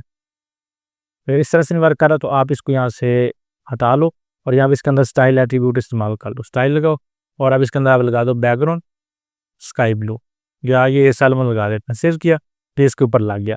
अब इसके अंदर थोड़ी सी पैडिंग बढ़ाने के लिए हम सेम इसको हम पैडिंग दे देंगे 10 पिक्सल, सेव किया, ये अपने आप को थोड़ा सा चौड़ा कर देगा। अब मोस्ट ऑफ द टाइम अगर आपकी यहाँ पे पैडिंग इस्तेमाल जो वर्क नहीं कर रही तो आप डायरेक्ट जो आपका स्टाइल टेबल टैग है ना उसी के अंदर आप स्टाइल टैग लगाओ, एट्रीब्यूट इसको लगा दो, उसी के अंदर आप लगा दो, तो ये इसके अंदर अपने आप की जो पैडिंग्स हैं उनको एडजस्ट कर लेगा। और फिर अगर आपने ये जो टीडीज हैं इनको पैडिंग लगानी है तो आप यहाँ पे लगाओगे स्टाइल का टैग।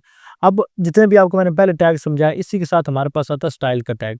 अब स्टाइल का टैग बेसिकली काम करता है अगर आपने अपने HTML फाइल के अंदर रहते हुए अपने एलिमेंट्स को स्टाइल करना है, अलग से CSS फाइल बनाने की ज़रूरत नहीं है। हम सिंपल यहाँ पे स्टाइल का टैग यूज़ करेंगे और इसी के अंदर हम टीडी को सिलेक्ट करेंगे। टीडी को सिलेक्ट करने के बाद इसी को हम यहाँ पे पैडिंग लगा देंगे 20 पिक्सल, सेव किया तो इसने 20 पिक्सल सबको पैडिंग लगा दी। अब मुझे 20 पिक्सल चाहिए टॉप और बॉटम से, लेकिन लेफ्ट राइट से 0 चाहिए, तो सेम उस तरह से हमने को स्टाइल कर दिया। लेफ्ट राइट से मुझे 5 पिक्सल चाहिए तो इसने अपने आप उस तरह से एडजस्ट कर दिया। और सेम यहाँ पे इनका जो बैकग्राउंड कलर है वो भी हम चेंज कर सकते हैं।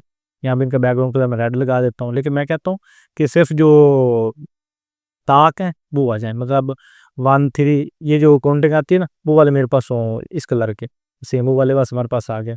और बाकी जितने भी मेरे पास हैं वो मैं अगर कहता हूँ कि मेरे पास आ जाएँ सेकंड वाले, यहाँ पे सॉरी यहाँ पे मिल रहे हैं इवन वाले, इवन नॉट 1 इवन और ऑड, यहाँ पे ऑड लिखता हूँ यहाँ पे, तो सिर्फ ऑड वाले मेरे पास इस स्टाइल में आ जाएंगे। अगर इनको मैं इवन लगाऊंगा तो इवन वालों का स्टाइल जो है मेरे पास चेंज हो जाएगा। यहाँ पे इवन किया और यहाँ पे इवन का स्टाइल भी मैं चेंज कर देता हूँ, ठीक हो गया। इस तरह से आप बहुत ही सिंपल वे के अंदर जो अपना जो टेबल्स हैं उनको स्टाइल कर सकते हो, टेबल को लगा सकते हो, उसके अंदर जो कंटेंट है उसको मॉडिफाई कर सकते हो। अब हम डिस्कस करेंगे सेमेटिक टैग्स। ये हमारे लिए होते हैं सर्च इंजन फ्रेंडली टैग्स। ये वो ऐसे टैग्स होते हैं कि इसके अंदर जो भी हम कंटेंट लगाते हैं जितने भी सर्च इंजन हैं वो भी उसको पसंद करते हैं। और जब हम एक टीम के साथ काम कर रहे होते हैं तो टीम वालों के लिए हमारे कोड को एडिट करना आसान होता है और ये प्रोफेशनल प्रैक्टिस होती हैं, आपने इन्हीं को फॉलो करना होता है। अब जिस तरह से ये हमने बॉयलर प्लेट सेट कर दी HTML फाइल की, अब इसके अंदर जो भी हमारे पास हेड में आ रहा होगा ना कंटेंट यहाँ पे, उसके लिए हम यूज़ करेंगे हेडर का टैग। यहाँ हम लिखेंगे हेडर, और इस हेडर के अंदर हम सबसे पहले दे देंगे इसको h1। h1 इसके अंदर हम दे देंगे माई टेक ब्लॉग। यहाँ पे सेव किया कि मेरे पास आ गया माई टेक ब्लॉग। अब इसके नीचे हम लगा देंगे नेविगेशन। नेविगेशन के लिए हम यहाँ पे नैव का टैग हमेशा इस्तेमाल करते हैं, यहाँ पे नैव का टैग, और नैव टैग के अंदर हम यूज़ करते हैं सबसे पहले ए का टैग। और जब भी ए लगाना है तो हम यहाँ पे ए, यहाँ पर, ठीक हो गया। और इसके अंदर हम लगा देंगे लिंक। सबसे पहले हम लगा देते हैं होम, और इसके एचरफ के ऊपर हम स्टार में लगा देंगे जस्ट हैश, क्योंकि अभी हम कोई लिंक नहीं लगा रहे हैं। इसको सेव किया, ये हमारे पास इसके नीचे एक मेन्यू बन गया। फिर हम यहाँ पे स्लैश डालेंगे और एक और मेन्यू यहाँ पे लगा देंगे। यहाँ पे हम सेकंड लगा देते हैं अबाउट का, यहाँ पे हम लिखते हैं अबाउट। सेव किया कि मेरे पास अबाउट का मेन्यू बन गया। अब सेम यहाँ पे अगेन स्लैश एक डाल के अगेन लिखूंगा, ये मेरे पास बन जाएगा कॉन्टैक्ट का मेन्यू यहाँ, ठीक हो गया। और सेम हम एक और मेन्यू इसके अंदर क्रिएट कर देते हैं। अब बेशक आप इसको यहाँ पे लाइन बाय लाइन पे कर दो तब भी कोई मसला नहीं, तब भी आपके पास एग्जैक्ट वर्क ही करेगा। अगेन हम यहाँ पे लाइन लगा देंगे और इसको हम लिख के लास्ट वाला जो मेन्यू इसका हम लगा देंगे ब्लॉग। सेव किया कि हमारे पास जो हमारे 4 मेन्यूज है वो बन गए, जो हमेशा हमारे जो ब्लॉग है उसके अंदर होते हैं। अब जब हम ब्लॉग वेबसाइट बना रहे हैं, हमारे पास ये हेडर टैग हमारा कंप्लीट हो गया। जितना भी हमारा कंटेंट आ रहा था हेडर का, हेडर मेनली आप पे रहता है ये जो आपको 100 VH हाइट नज़र आ रही है ना, मतलब जो आपको ये स्क्रीन नज़र आ रही है, ये सारा आपके पास क्या है 100 VH है। तो जो आपको विजुअल स्क्रीन नज़र आ रही है ना फर्स्ट पे, इससे आप हेडर बोल सकते हो। जो भी कंटेंट आप इसके अंदर डिज़ाइन करोगे, लिखोगे, उसके लिए आपने हेडर का टैग यूज़ करना है। जैसे ये कंटेंट ख़त्म हो तो फिर आपने हेडर टैग से बाहर आ जाना है। उसके बाद आप यहाँ पे अगर ब्लॉग बना रहे हो तो आप यूज़ कर सकते हो मेन का टैग, और अगर आप ब्लॉग नहीं बना रहे तो आप यूज़ कर सकते हो सेक्शंस का टैग। हम यहाँ पे लिखेंगे मेन, यहाँ पे लिखेंगे मेन, और ये जो मेन है ना, मेन के अंदर हम अपना कंटेंट देंगे। मिसाल के तौर पर मैं इसके अंदर दे देता हूँ एक आर्टिकल का टैग, यहाँ पे आर्टिकल का टैग, और आर्टिकल हम इसके अंदर कोई भी रैंडम से लिख देते हैं। ये सेकंड हमने लगा दी और ये आर्टिकल को हमने क्लोज कर दिया। सेव किया तो ये हमने एक आर्टिकल इसके अंदर लिख लिया। अब इसके साथ ना अगर कोई हमारे पास डाटा साइड पे आ रहा है, इसी मेन के अंदर हम यूज़ करते हैं असाइड का टैग। यहाँ पे असाइड का टैग, असाइड के टैग के अंदर क्या होता है कि आप यहाँ पे लगा दो एक H3 का टैग यहाँ पे, और इसके अंदर लगा दो कि ये मेरे पास क्या है, मेरे मेन टॉपिक्स हैं, मेन टॉपिक्स। यहाँ पे इसको सेव किया तो ये आपका साइड का टैग आ गया। अब जब इसको हम स्टाइल करेंगे ना, स्टाइल करेंगे तो हम साइड को लगा देंगे डिस्प्ले। जब हम इस मेन को लगाएंगे ना डिस्प्ले फ्लैट्स, तो ऑटोमेटिकली ये जो मेन वाला टॉपिक है आपके इस साइड पे आ जाएगा। जो सर्च इंजन है उसको सर्च इंजन में शो करवाने के लिए बड़ा इजी रहेगा। जब कैटेगरी उसने शो करवानी है तो ये हमारा जो साइड वाला टैग है ये उसको एसईओ में ले आएगा आगे। और अगर जो मेन वाला कंटेंट है आर्टिकल्स को रैंक करवाना है तो ये हमारा मेन टैग के अंदर जो कंटेंट आ रहा है उसको कर लेगा। अब सेम इसके अंदर मैं एक यूएल का टैग लगा के इसके अंदर मल्टीपल एलिमेंट्स लगा देता हूँ टू बेटर अंडरस्टैंडिंग। यहाँ पे लगा देता हूँ यूएल, सेव किया तो ये हमारे पास क्या आ गया, मेन टॉपिक्स आ गए जो हम इसके अंदर यूज़ करने वाले हैं। अब जब आपका सारा मतलब टैग कोड कंप्लीट हो गया, अब लास्ट पे हमारे पास बचता है फुटर। अब फुटर के लिए भी आपने फुटर का टैग ही इस्तेमाल करना है, ये नहीं कि फुटर के लिए आप डिव का टैग इस्तेमाल कर लो। फुटर के लिए आप फुटर का टैग ही इस्तेमाल करो। यहाँ में सेव करेंगे, ये हमारे पास बन जाएगा फुटर कॉपीराइट, और यहाँ मैं 2025 सेव किया। और बाकी ये सेम जिस तरह से मैंने आपको पहले एक ही टैग लगाने सिखाया, वही पर हमने एक ही टैग इसके अंदर यूज़ कर लिए। इस तरह से हमने बहुत ही सिंपल वे के अंदर, बहुत ही ईजी वे के अंदर अपना जो ब्लॉग है उसको सेटअप कर लिया, और ब्लॉग के अंदर जितने भी हमारे टैग्स होते हैं जो हम most of the time use कर रहे होते हैं उनको लगा दिया। अब मैंने आपको बताया था कि इसको हम लेके जाएंगे मेन टॉपिक को एक साइड के ऊपर। अब ये जो आपके पास आ रहा है ना मेन वाला टैग, ये वाला मेन वाला, इसी के अंदर आप लगाओ स्टाइल का टैग, इसको आप लगा दो डिस्प्ले फ्लैक्स। ठीक है, फ्लैक्स लगाओगे आपका कंटेंट इस तरह से आ जाएगा। फ्लैक्स लगाने के बाद ना आप इसको लगा दोगे यहाँ पे डिस्प्ले, और यहाँ पे आप लगा दो इसको फ्लैक्स ट्रैक, यहाँ पे लगा दो इसको जस्टिफाई कंटेंट, जस्टिफाई कंटेंट इसका लगा दो स्पेस बिटवीन।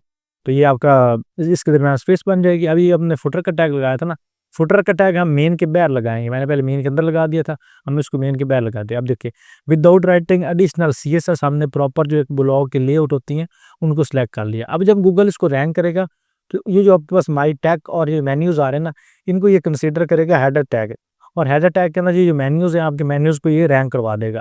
सेकंड नंबर भी आपके आर्टिकल्स आ रहे हैं, तो ये आर्टिकल्स को रैंक करवा देगा। ये आपका असाइड टैग के अंदर आ रहे हैं ना, इस यहाँ पे हम लिखते होते हैं कैटेगरीज। तो जब आपकी कैटेगरीज को रैंक करवाना होगा तो आप ये इनको ये रैंक करवा देगा। और सर्च इंजन के अंदर इस तरह के अगर टैग लगे हो, इस तरह की वेबसाइट्स हो, तो क्रॉलर जल्दी जल्दी उसको रीड कर लेते हैं और गूगल एडसेंस जल्दी अप्रूव हो जाता है। और इसके अलावा सर्च इंजन विजिबिलिटी जो है वो भी इससे बढ़ती है। तो जब भी आपने कोडिंग करनी है नेक्स्ट इन फ्यूचर, तो आपने बेस्ट प्रैक्टिसेस का इस्तेमाल करना है। हर दफ़ा आपने div का इस्तेमाल नहीं करना। आपने मोस्ट ऑफ द टाइम क्या यूज़ करना है, जो सेक्शन है उस सेक्शन के रिलेटेड आपने टैग का इस्तेमाल करना है। आई होप आपको इस चीज़ की भी समझ आ चुकी होगी। अब हम HTML के कुछ ऐसे टैग सीखेंगे जो कि समझ लो एक गेम है। आप मोस्ट ऑफ द टाइम उस लेवल को अचीव करने के लिए ठीक-ठाक हमें जावास्क्रिप्ट लिखनी पड़ती है। तो उस जावास्क्रिप्ट से बचने के लिए हमारे पास बेस्ट जो है वो क्या HTML5 के चंद टैग्स हैं। अगर हम उनको लगा लें अपनी वेबसाइट के अंदर, हम ठीक-ठाक जो जावास्क्रिप्ट है वो लिखने से बच सकते हैं। तो सबसे पहले हमारे पास आता है डिटेल टैग। अब डिटेल टैग के लिए सबसे पहले मैं यहाँ पे एक H3 का टैग लूँगा, इसको दूँगा FAQs। FAQs इसके अंदर हम जो अक्सर आप क्वेश्चन और आंसर वाले सेक्शन देखते हो, इसके नीचे हम लेंगे डिटेल का टैग। यहाँ डिटेल का टैग, और डिटेल का जो टैग है इसके अंदर हम लिखेंगे समरी। इसके अंदर हमारे पास समरी का टैग आता है। समरी के अंदर हम लिखते हैं व्हाट इज HTML। ठीक हो गया। और जब समरी हमने लिख दी, समरी के नीचे हम एक लेंगे पी का टैग, और इसके अंदर मैं लिख देता हूँ यहाँ पे HTML is a coding language. Save किया यहाँ पे। अब देखो, अब इसके ऊपर मैं क्लिक करूंगा यहाँ पे, तो ये टैग मेरे पास ओपन होगा। अब ये विदाउट राइटिंग एनी जावास्क्रिप्ट है। अब सेम इस तरह का अगर हमें अचीव करना हो, तो हमें ठीक ठाक जावास्क्रिप्ट लिखनी पड़ती है। लेकिन HTML के अंदर ये हमारे पास ऑप्शन है कि हम इसी को यहाँ पे स्टाइल कर सकते हैं।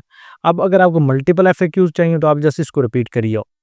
जितने आपको FAQs चाहिए वो सारे आपके इसके अंदर लग जाएंगे। इसको सेव करो यहाँ पे, और यहाँ पे आप अपने क्वेश्चन उनको चेंज कर दो। ये मेरे पास एक न्यू विंडो, इसको क्लोज कर देता हूँ यहाँ पे। ये भी। अब देखो, ये आप जिस इसके अंदर आपने क्या करना है, कोड चेंज करना है। मैं इसके अंदर CSS लिख देता हूँ, यहाँ पे मैं व्हाट इज जावास्क्रिप्ट लिख देता हूँ, यहाँ पे व्हाट इज मैं PHP लिख देता हूँ, ताकि आपको लगे कि डिफरेंट जो हमारे पास ना क्वेश्चंस है। और यहाँ पे अब देखो, व्हाट इज PHP के ऊपर क्लिक करूंगा, ये मेरे पास ओपन हो जाएगा। व्हाट इज JS के ऊपर क्लिक करूंगा, वो मेरे पास ओपन हो जाएगा। अगेन क्लिक करूंगा तो ये मेरे पास क्लोज हो जाएगा। इसे हम वैसे बोलते हैं ऑडियंस। और अगर ये हमें खुद जावास्क्रिप्ट के अंदर लगाने पड़ जाए तो ठीक ठाक हमें इसके लिए ना कोड लिखना पड़ता है। उसके बाद हमारे पास आता है प्रोग्रेस बार। अब देखो, प्रोग्रेस बार भी एक ऐसी चीज़ है, अगर आप इसको चाहे आप एलिमेंटर के अंदर भी लगा रहे हो ना, तब भी आपको थोड़ा सा इसके ऊपर मेहनत करनी पड़ती है।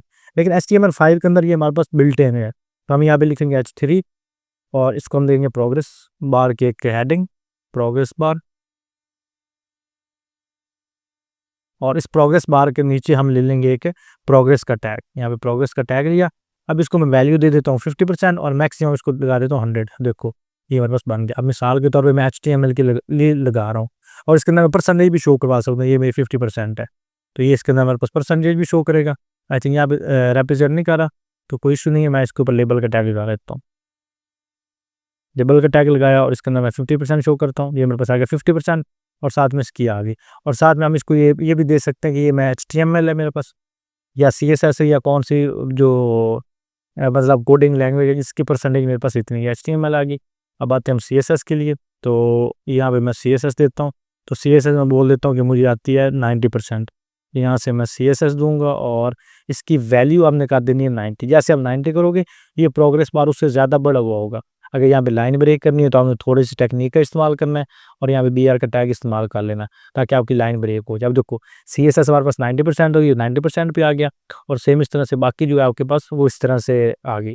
अब इसके बाद हमारे पास एक और टैग होता है, उसे हम बोलते हैं मीटर टैग।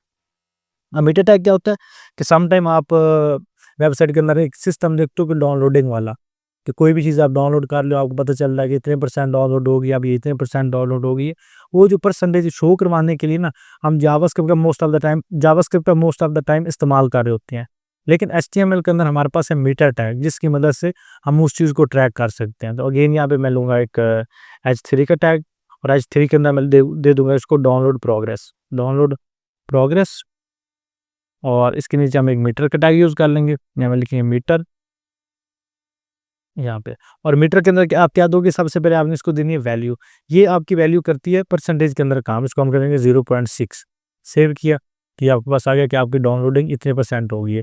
अगर इसको मैं 1 कर दूँगा तो इसका मतलब है ये 100% कंप्लीट हो गई है, ठीक है? और अगर इसको मैं इशारिया 1 लगा दूँगा तो सेम जिस तरह से आप उसके हिस्से करना चाहो उस तरह से कर सकते हो। तो अब इसके ऊपर आप एनिमेशन भी लगा सकते हो, जब आपकी कोई चीज़ डाउनलोड होगी तो उस डाउनलोड के साथ भी आप इसको लगा सकते हो कि जैसे-जैसे डाउनलोडिंग परसेंटेज बढ़ती जाए, साथ-साथ इसकी वैल्यू वो भी इंक्रीज़ होती जाए। ये हमारे पास हो गया मीटर टैग। उसके बाद हम इसके अंदर और भी हमारे पास मल्टीपल टैग्स हैं जिनका हम इस्तेमाल कर सकते हैं। और एक और हमारे पास है कि हम जिस तरह से अगर कोई कोड लिखते हैं ना, तो हम चाहते हैं कि वो एज़ अ कोड ही हमारे पास शो हो रहा हो। इस तरह से ना लिखा आ रहा हो कि जिस तरह से कोई हमारे पास एक टेक्स्ट है, तो उसके लिए हम यहाँ पे यूज़ करते हैं एक टैग है जिसका हम नाम देते हैं केबीडी। तो हम यहाँ पे यूज़ करेंगे पी के टैग, और पी के टैग के अंदर हम यूज़ करेंगे यूज़, और फिर इसके अंदर हम लिखेंगे एक और हमारे पास स्पेस देके यहाँ पे केबीडी, और इसके अंदर हम कोई भी टेक्स्ट लिख देते हैं। मैं इसके अंदर लिख देता हूँ, वो मिसाल के तौर पे सेव किया। ये देखिए मेरे पास यही जिस तरह से कॉस थीटा, साइन थीटा इस तरह से हमारे पास आ रहा होगा यहाँ पे। अगर एचटीएमएल लिखूँ, एचटीएमएल इस तरह से हमारे पास शो हो रहा है जिस तरह से एक्चुअल में कोड लिखा होता है। अगर मैं यहाँ पे एचटीएमएल का पूरा एक बॉयलर प्लेट लिख लूँ, जिस तरह से ये मेरे पास बॉयलर प्लेट ऊपर मौजूद है, यहाँ पे इसको मैं कॉपी करता हूँ और इसी के अंदर मैं पेस्ट कर देता हूँ। यहाँ पे पेस्ट किया, आप सेव करें। अब देखो यहाँ पे, और ये एचटीएमएल को मिटाना पड़ेगा क्योंकि एचटीएमएल को डायरेक्ट हमारे पास टारगेट कर रहा होगा। सेव किया यहाँ पे, और इसके अंदर में वैसे टेक्स्ट देना पड़ेगा यहाँ पे H1, या डायरेक्ट हम पी का टैग इसके अंदर यूज़ कर लेते हैं, या डायरेक्ट को टेक्स्ट दे देते हैं HTML।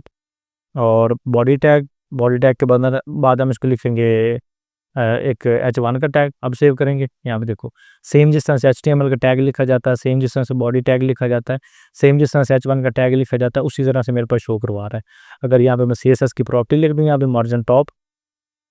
मार्जिन डैश टॉप और 10 पिक्सल, तो सेम उसी तरह से लिखेगा जिस तरह से हम प्रॉपर एक कोडिंग लैंग्वेज के अंदर कोड को लिख रहे होते हैं। तो ये कुछ हमारे पास टैग्स एडवांस लेवल के जो हम इस्तेमाल करते हैं। इसके अलावा और भी हमारे पास एक लंबी लिस्ट है टैग्स की, जिनका अगर हम इस्तेमाल करना चाहें तो अपने कोड के अंदर इस्तेमाल कर सकते हैं। लेकिन मोस्ट ऑफ द टाइम इतने टैग्स ही हमारे पास मोर देन इनफ होते हैं। लेकिन इसके साथ हमारे पास एक और टैग है जिसे हम बोलते हैं ABBR, और इसको हम यहाँ पे करते हैं क्लोज। इसके अंदर हम कोई भी लिखते हैं, जिस तरह से मैं SCU के अंदर लिख देता हूँ यहाँ पे, इसने यहाँ मेरे पास STU की शो करवा दिया।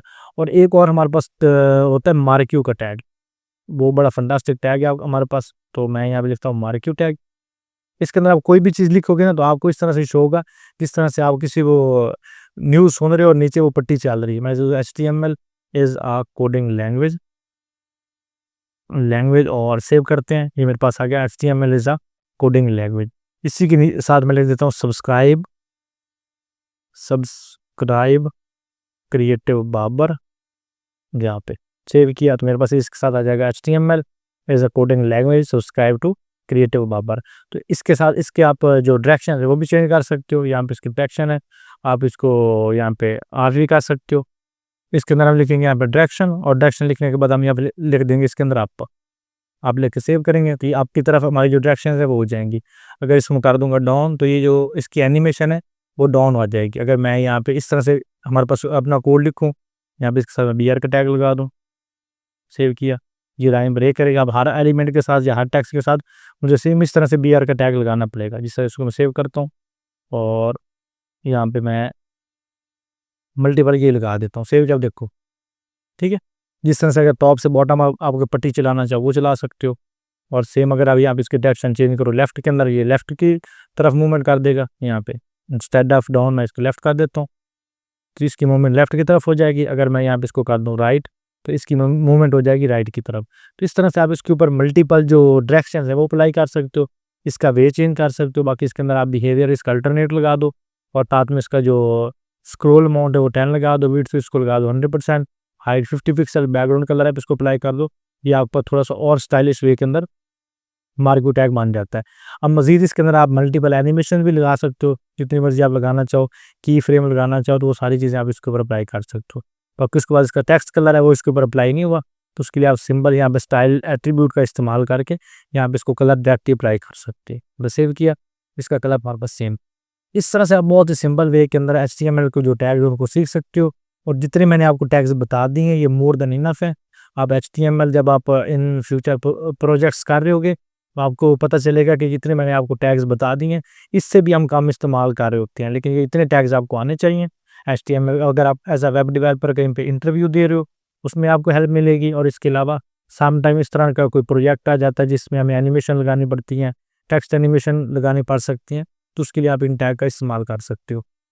आई होप आपको ये 1 आवर HTML कोर्स की कंप्लीट समझ आई होगी और आपको ये पसंद भी आया होगा। अगर आप चाहते हैं कि इस तरह के और भी कोर्सेज़ लेके आएँ, क्योंकि इन फ्यूचर आगे चल के हमारा 1 hour CSS course, 1 hour JS course, 1 hour PHP course, 1 hour react native course, mobile app development courses और AI कोर्स, वो आप कोर्सेज़ लेके आने वाले हैं। और तभी पॉसिबल है अगर आप नीचे कमेंट सेक्शन के अंदर अपनी मोहब्बत जो वो शो करेंगे। अगर आपको ये वीडियो अच्छी लगे तो कमेंट सेक्शन के अंदर ज़रूर मेंशन करें और क्रिएटिव बाबर को लाज़मी सब्सक्राइब कर लें।